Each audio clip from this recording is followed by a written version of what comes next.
Patancheru MLA Gudem Mahipal Reddy సోదరుడు మధుసూదన్ రెడ్డిని పోలీసులు అరెస్టు చేశారు. నిబంధనలకు విరుద్ధంగా సంతోష్ శాండ్ గ్రానైట్స్ నడుపుతున్నారనే కారణంతో మధుసూదన్ రెడ్డిని అరెస్టు చేశారు. 4 ఎకరాల ప్రభుత్వ భూమి లీజుకు తీసుకుని మరో 4 ఎకరాల్లో అక్రమంగా క్రషింగ్ నిర్వహిస్తున్నట్లు ఆరోపణలున్నాయి. పరిమితికి మించి గుట్టల్ని తవ్వేస్తున్నారని మైనింగ్ శాఖ నివేదిక ఇచ్చింది. పొల్యూషన్ కంట్రోల్ బోర్డు మైనింగ్ శాఖ నిబంధనలు పాటించకపోవడంతో అధికారులు క్రషర్లు సీజ్ చేశారు. మధుసూదన్ రెడ్డి అరెస్టు చేయడంతో బీఆర్ఎస్ కార్యకర్తలు పెద్ద ఎత్తున పటాన్చెరు పోలీస్ స్టేషన్ కు చేరుకున్నారు.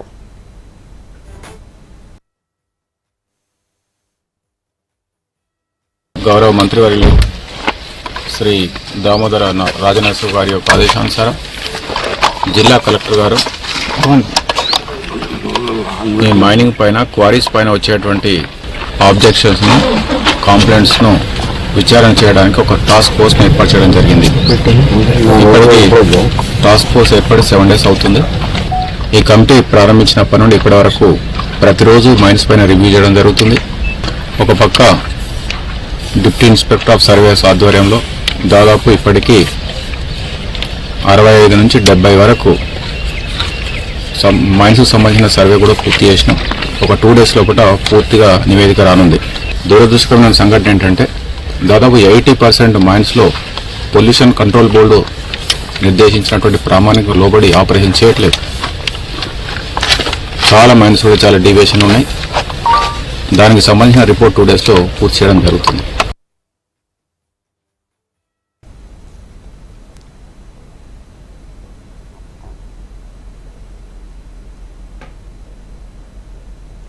ఇదే అంశానికి సంబంధించి మా ప్రతినిధి యోగానంద్ అందిస్తారు. యోగానంద్ చెప్పండి. పటాన్చెరు ఎమ్మెల్యే గూడెం మహిపాల్ రెడ్డి తమ్ముడు గూడెం మధుసూదన్ రెడ్డి లక్దారం పటాన్చెరు నియోజకవర్గం లక్దారంలో సంతోష్ శాండ్స్ పేరు మీద మైనింగ్ నిర్వహిస్తున్నారు.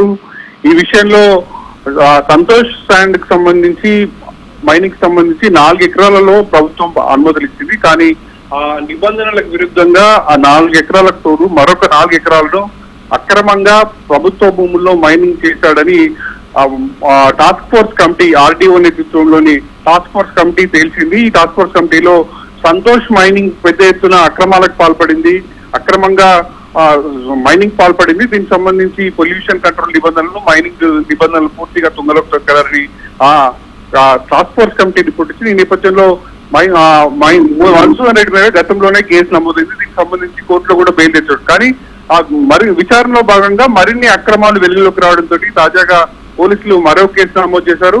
ఈ రోజు తెల్లవారుజామున మధుసూదన్ రెడ్డిని ఇంట్లోకి తెల్లవారుజామున ఆయన ఇంటి నుండి అదుపులోకి తీసుకున్నారు. ప్రస్తుతానికి మధుసూదన్ రెడ్డి అరెస్ట్ తోటి పటాన్చెరు పోలీస్ స్టేషన్ కు పెద్ద ఎత్తున బీఆర్ఎస్ కార్యకర్తలు తరలివచ్చారు. కాసేపటి క్రితమే మధుసూదన్ రెడ్డిని వైద్య పరీక్ష నిమిత్తం ప్రభుత్వ ఆసుపత్రికి తరలిస్తుండగా పోలీసు వాహనాన్ని అడ్డుకున్నారు. ఒక దశలో పోలీసు వాహనం పైన కూడా దాడి చేసే ప్రయత్నం కార్యకర్తలు చేశారు. దీంతో ఉద్రిక్త వాతావరణ పరిస్థితి నెలకొంది. ప్రస్తుతానికి మధుసూదన్ రెడ్డిని పటాన్చెరు ప్రభుత్వ ఆసుపత్రిలో ఎమర్జెన్సీ విభాగంలో వైద్య పరీక్ష నిర్వహిస్తున్నారు. వైద్య పరీక్షలు నిర్వహించిన అనంతరం మధుసూదన్ రెడ్డిని రిమాండ్ తరలించే అవకాశం ఉంది. అక్కడ ప్రస్తుతం పరిస్థితి ఎలా ఉంది? చాలా ఉద్రిక్త వాతావరణం ఉంది. పెద్ద ఎత్తున మధుసూదన్ రెడ్డి అరెస్ట్ తోటి కార్యకర్తలందరూ కూడా పెద్ద ఎత్తున పటాన్చెరు అదేవిధంగా ప్రభుత్వ ఆసుపత్రికి చేరుకున్నారు. కార్యకర్తలందరూ కూడా ఆ ఆసుపత్రి ప్రధాన ద్వారాన్ని గేట్ను పోలీసులు మూసివేయడం జరిగింది. ఎవరిని కూడా కార్యకర్తలు ఎవరిని కూడా అక్కడికి అనుమతించట్లేదు. ఒక రకంగా పెద్ద ఎత్తున కార్యకర్తలందరూ గుమిగూడంతో పోలీస్ ఫోర్సెస్ కూడా వచ్చారు, సిబ్బంది కూడా వచ్చారు. ఖచ్చితంగా ఎలాంటి ఉద్రిక్త పరిస్థితి తలెత్తకుండా పోలీసులు చర్యలు చేపడుతున్నారు. కానీ కార్యకర్తలందరూ కూడా పోలీసులకు ప్రభుత్వానికి వ్యతిరేకంగా నినాదాలు చేస్తున్నారు. ఈ విషయంలో ప్రభుత్వం మాత్రం సీరియస్ గా ఉంది. అక్రమ మైనింగ్ ప్రధానంగా పటాన్చెరు నియోజకవర్గం లక్దారంలో పెద్ద ఎత్తున అక్రమ మైనింగ్ జరిగినట్టు టాస్క్ ఫోర్స్ కమిటీ నివేదించింది. ఈ విషయంలో ప్రభుత్వం కూడా సీరియస్ గా ఉంది. గత కొద్ది రోజులుగా విచారణలో కొన్ని కోట్ల విలువైన 100 కోట్ల రూపాయల ప్రభుత్వ భూమిలో ఇల్లీగల్ మైనింగ్ చేశారు. ప్రభుత్వానికి 1000 కోట్ల రూపాయల నష్టం జరిగే పనులు చేశారని ఈ మొత్తం మీద విజిలెన్స్ ఈ టాస్క్ ఫోర్స్ రిపోర్ట్ లో తెలిసింది. దీనికి అనుగుణంగానే ప్రభుత్వం చర్యలు చేపడుతుంది. ఆ చర్యల్లో భాగంగానే ఈ రోజు మధుసూదన్ రెడ్డిని అరెస్ట్ చేసే ప్రయత్నం చేస్తున్నారు. ఖచ్చితంగా మధుసూదన్ రెడ్డి అరెస్ట్ చేసి మనకున్న విశ్వసనీయ సమాచారం ప్రకారం అరెస్ట్ చేసి రిమాండ్ తరలిస్తున్నట్టు తెలుస్తోంది. యోగానంద్ ఏ సెక్షన్ల కింద ఆయనపై కేసు నమోదు చేశారు? ప్రధానంగా ఆ ప్రభుత్వ భూమికి సంబంధించి ఇల్లీగల్ మైనింగ్ యాక్ట్, అదేవిధంగా పొల్యూషన్ కంట్రోల్ బోర్డు సంబంధించి వివిధ సెక్షన్ల కింద కేసులు నమోదు చేశారు. ప్రభుత్వ భూమిని ఆక్రమించి అక్రమంగా మైనింగ్ చేపట్టడం, అదేవిధంగా నిబంధనలకు విరుద్ధంగా పొల్యూషన్ కంట్రోల్ బోర్డు నిబంధనలకు విరుద్ధంగా ఆ కార్యకలాపాలు నడపడం అనే చట్టాల కింద పొల్యూషన్ కంట్రోల్ బోర్డు, అదేవిధంగా మైనింగ్ యాక్ట్ల కింద రెవెన్యూ యాక్ట్ల కింద కూడా కేసులు నమోదు చేయడం జరిగింది. గతంలో కూడా నమోదు చేశారు. మళ్ళీ తాజాగా అక్రమాల సంఖ్య వెలుగులోకి రావడంతో మళ్ళీ తిరిగి కూడా ఇంకా కేసులు నమోదు చేయడం జరిగింది. గత 2 రోజుల క్రితమే ఇక్కడ జిల్లా మంత్రి వైద్యారోగ్య శాఖ మంత్రి దామోదర్ రాజనరసింహ సైతం ఆ జిల్లాకు సంబంధించిన అధికారులలో రివ్యూ మీటింగ్ లో కూడా చెప్పడం జరిగింది. ఏదైతే ఈ ఇల్లీగల్ మైనింగ్ పైన అధికారులు కఠిన చర్యలు తీసుకోవాల్సిందే, ఇల్లీగల్ మైనింగ్ పాల్పడిన వారిపైన కఠిన చర్యలు ఉంటే తప్ప ప్రభుత్వ ఆస్తులను కానీ ప్రభుత్వ ఇట్లాంటి కార్యక్రమాలు జరిగాయని అధికారులకు కూడా స్ట్రిక్ట్ గా వార్నింగ్ చేయడం జరిగింది. దాంట్లో భాగంగానే ఈ రోజు ఇవన్నీ అరెస్టులు జరిగాయని చెప్తున్నారు. చాలా పకడ్బందీగా అధికారులు సెక్షన్ లో కేసులు నమోదు చేశారు. కేసులకు సంబంధించి ఇంకా ఎవరు కూడా ఇట్లాంటి భవిష్యత్తులో కూడా ఇలాంటి ఇల్లీగల్ మైనింగ్ చేపట్టిన వారెవరు ఖచ్చితంగా చట్టానికి లోబడి శిక్షించబడతారనే ఒక మెసేజ్ పంపాలనే నేపథ్యంలోనే ప్రభుత్వం ఈ నిర్ణయం తీసుకున్నట్టుగా తెలుస్తోంది. యోగానంద్, దీని వెనుక ఏమైనా రాజకీయ కోణం ఉందంటారా? రాజకీయ కోణంగా సంబంధించి రాజకీయ కోణాన్ని చూస్తే అటు ఆ ఇల్లీగల్ మైనింగ్ చేసింది ఎమ్మెల్యే తమ్ముడు బీఆర్ఎస్ పార్టీ, ప్రస్తుతం ప్రభుత్వం ఉంది కాంగ్రెస్ పార్టీ. కానీ ఆ ఏదో ఒక ఆరోపణల నేపథ్యంలోనే అరెస్ట్ చేస్తే ఖచ్చితంగా దీనిలో ఒక రాజకీయ కోణం ఉందని చెప్పొచ్చు.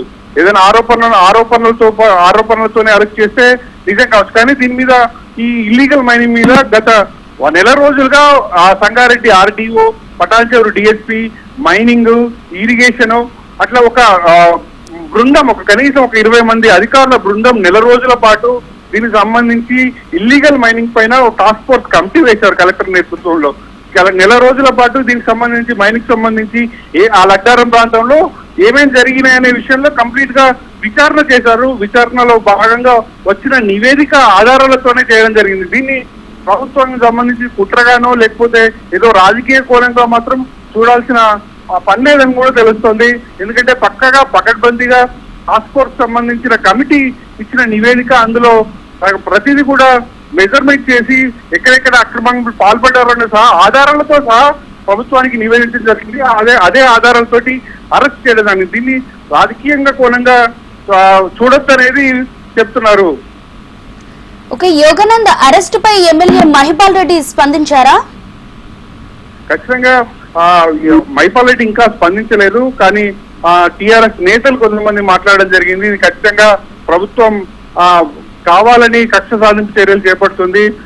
టిఆర్ఎస్ పార్టీలో ఉన్నారు కాబట్టి ఇన్ని రోజులు ఇప్పటి వరకు లేని అదే అధికారులు ఏ విధంగా ఎందుకు అక్రమంగా మైనింగ్ ఏదో కేసులు బనాయించి చేస్తున్నారని చెప్పి ఆరోపణలు చేస్తున్నప్పటికీ కానీ ఖచ్చితంగా మాత్రం అధికారులు పూర్తి స్థాయి ఆధారాలతోటే ఈ అరెస్ట్ ను కొనసాగిస్తున్నట్టు తెలుస్తుంది. ఓన్లీ సంతోషం ఫ్యాన్సే కాదు, చాలా వరకు కూడా 4-5 కంపెనీలు కూడా దీనికి సంబంధించి అక్రమాలు జరిగాయని కూడా టాస్క్ ఫోర్స్ కమిటీ నివేదించి వాళ్ళపైన కూడా చర్యలు తీసుకుంటారు. వాళ్ళపైన కూడా కేసులు నమోదయ్యాయి. Right, thank you Yoganand.